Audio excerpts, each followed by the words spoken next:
Let me tell you something you already know. The world ain't all sunshine and rainbows.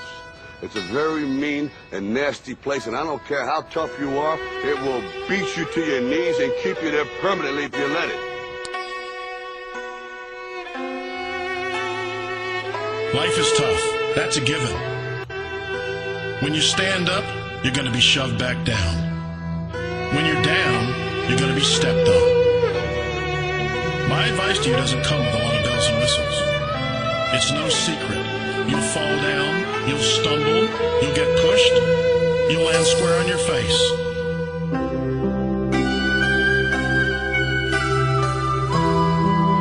Life is scary. Get used to it. There are no magical fixes. It's all You, me, or nobody is gonna hit as hard as life. But it ain't about how hard you hit.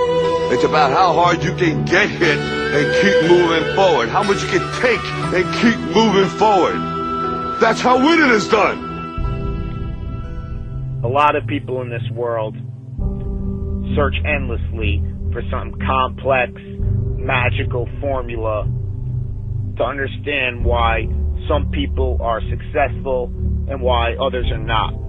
Greatness is not this wonderful, esoteric, elusive, God-like feature that only the special among us will ever taste. You know, it's something that truly exists in all of us.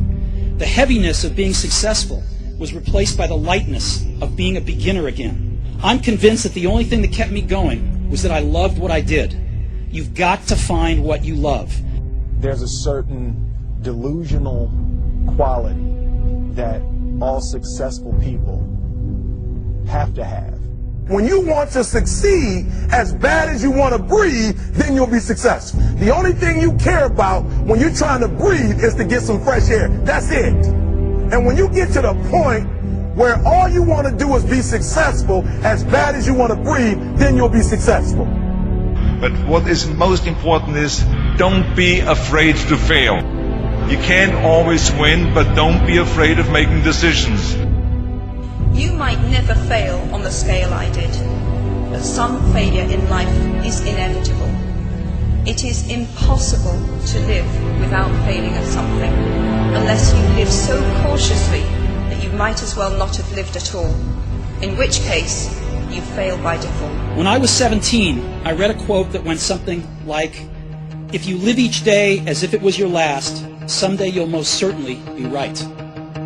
It made an impression on me, and since then, for the past 33 years, I've looked in the mirror every morning and asked myself, if today were the last day of my life, would I want to do what I am about to do today? Because almost everything, all external expectations, all pride, all fear of embarrassment or failure, these things just fall away in the face of death, leaving only what is truly important.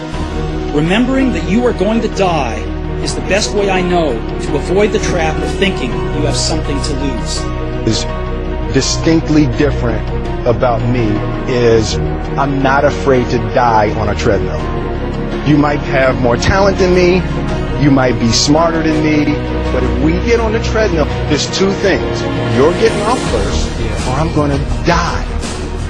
It's really that simple. We are going to give them 2 to 3 minutes and I'll finish them.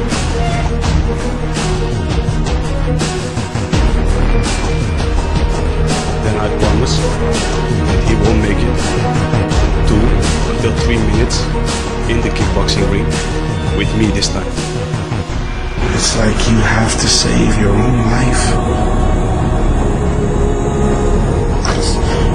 Nobody's going to be able to save it for you. So we have to do what we have to do, no matter what it is.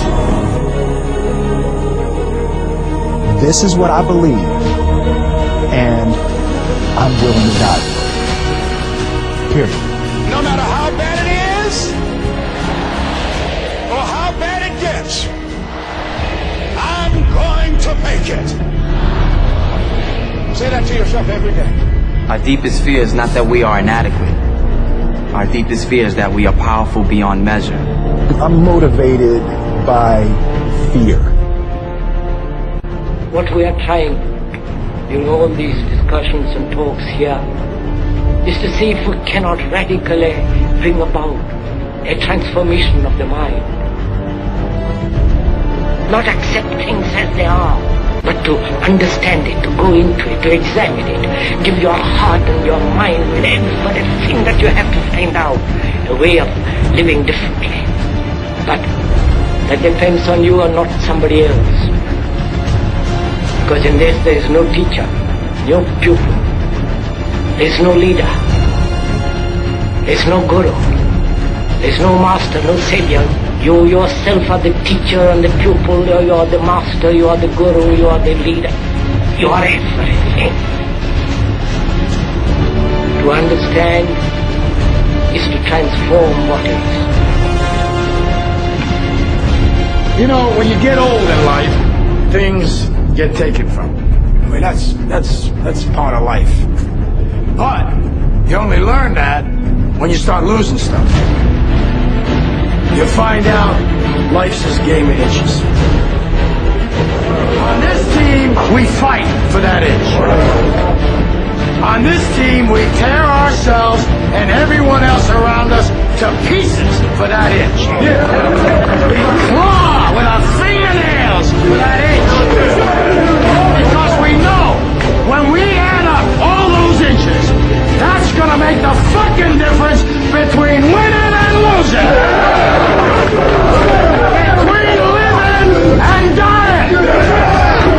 I'll tell you this, in any fight, it's the guy who's willing to die who's gonna win that inch.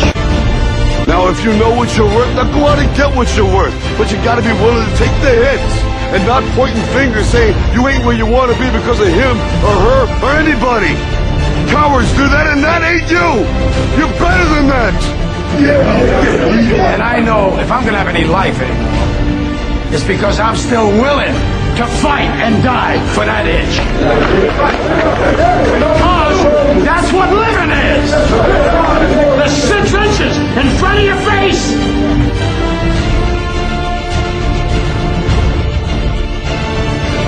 We get one opportunity in life, one chance in life to do whatever you're gonna do, to lay your foundation, to make whatever mark you're gonna make, whatever legacy you're gonna leave your legacy, and it's found through effort.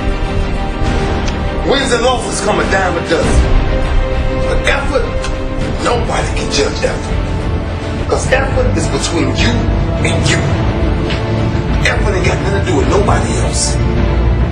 So that team that think they're ready to see you, and think what they see on film,